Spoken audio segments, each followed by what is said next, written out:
எல்லாரும் பழைய வாழ்க்கையில ஏதோ ஒரு மர்மம் இருக்கு, முதல்ல அதை கண்டுபிடி, அது இதுன்னு என்னென்னமோ பேசிட்டு இருக்காங்க.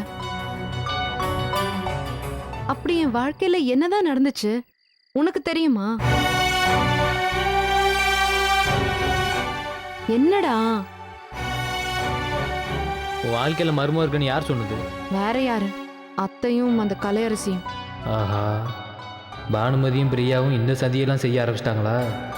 சொல்லு மாமா, அப்படி என் வாழ்க்கையில என்னதான் மர்மம் இருக்கு? அது தெரிஞ்சுக்கிட்டா நான் உன்னை விட்டு போயிடுவேன்னு சொல்றாங்களே, அது ஏன்?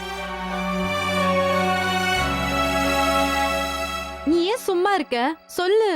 மீனாட்சி, சத்தியமா சொல்றேன், உன் வாழ்க்கையில மர்ம தேசமும் கிடையாது, விடாத கர்ப்பமும் கிடையாது. அந்த சீரியல் வில்லிங்க ரெண்டும் சேர்ந்துக்கிட்டு உன்னை கன்ஃபியூஸ் பண்ணுதுங்க. நீ தேவையில்லாம குழம்பி உன் வாழ்க்கையை கெடுத்துக்காத. நான் அம்புட்டு தான் சொல்லுவேன். அப்ப நான் தெரிஞ்சுக்க எதுவுமே இல்லைன்னு சொல்றியா? உனக்கு தான் எல்லாமே தெரியுமே மீனாட்சி.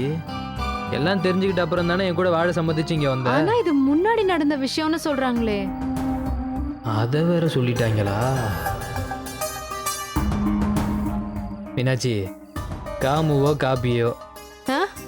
கல்யாணத்துக்கு முன்னாடியும் சரி கல்யாணத்துக்கு பின்னாடியும் சரி உன் வாழ்க்கையில் அப்படி எந்த மர்மமும் நடக்கல. அதை பற்றி நீ கவலைப்பட வேண்டிய அவசியமும் இல்லை. போதுமா? நிஜமாதான் சொல்றியா? உனக்கு ஒரு குட்டி கதை சொல்லவா? ம். ஒரு ஊரில் ஒரு பழங்குடியின மக்கள் இருந்தாங்களாம். அவங்களுக்கு அடுப்பெரிக்க விறகு வேணும்னு வையேன், எந்த மரத்தையும் அவங்களா போய் வெட்ட மாட்டாங்களாம். அப்புறம் ஒரு பெரிய மரத்தை தேர்ந்தெடுத்து அதை சுற்றி நின்று, நீ விளங்க மாட்ட, நீ பட்டு போயிடுவ, நீ வாழ தகுதி இல்லாத மரம்னு சொல்லி அந்த மரத்துக்கு சாபம் கொடுத்துட்டே இருப்பாங்களாம். நாளடைவில் அந்த மரம் தானாகவே பட்டு போய் கீழே விழுந்துருமா.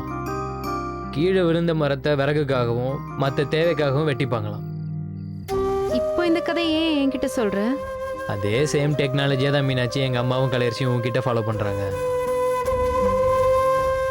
தினம் உங்ககிட்ட வந்து உன் வாழ்க்கையில் மர்மம் இருக்கு, நீ வேட்டை என்னோட வாழ மாட்ட, அது இதுன்னு சொல்லிக்கிட்டே இருந்தா நீ என்ன பண்ணுவ?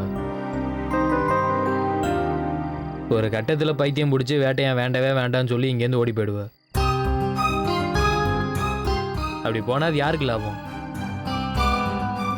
கலையரசிக்கு தானே லாபம். அதுக்கு தான் இந்த மாஸ்டர் பிளானு. அப்படியா சொல்ற? ஆமாம். அப்போ என் வாழ்க்கையில எந்த மர்மமும் இல்லையா? என் தலையில் அடித்து சத்தியமாக சொல்கிறேன், இல்லை இல்லை இல்லை. போதுமா? தேவையில்லாதவங்க கிளப்பி விடுற வீண் வதந்தியையும் வீண் பீதியையும் நம்பி உன் வாழ்க்கையை வீணடிக்காத மீனாட்சி. போய் நிம்மதியாக தூங்கு. Good night. இன்னும் கொஞ்ச நேரத்தில் குட் மார்னிங்கே ஆகிடும். சீக்கிரம் போய் தூங்கு.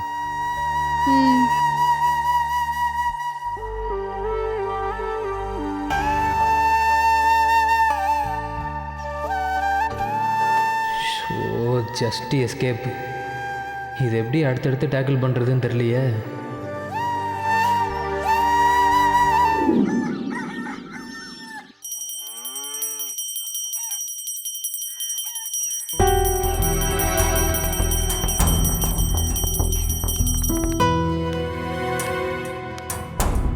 சௌந்தர்யா, ஏங்க நேத்துல இருந்து அச்சு அச்சுன்னு தும்பிட்டு இருந்தீங்கல்ல, இந்த வாசத்தை புடிச்சுக்கோங்க, ஜலதோஷத்துக்கு நல்லது. சௌந்தர்யா, சாம்பிராணி நடி எனக்கு என்னைக்கு ஆயிருக்கு.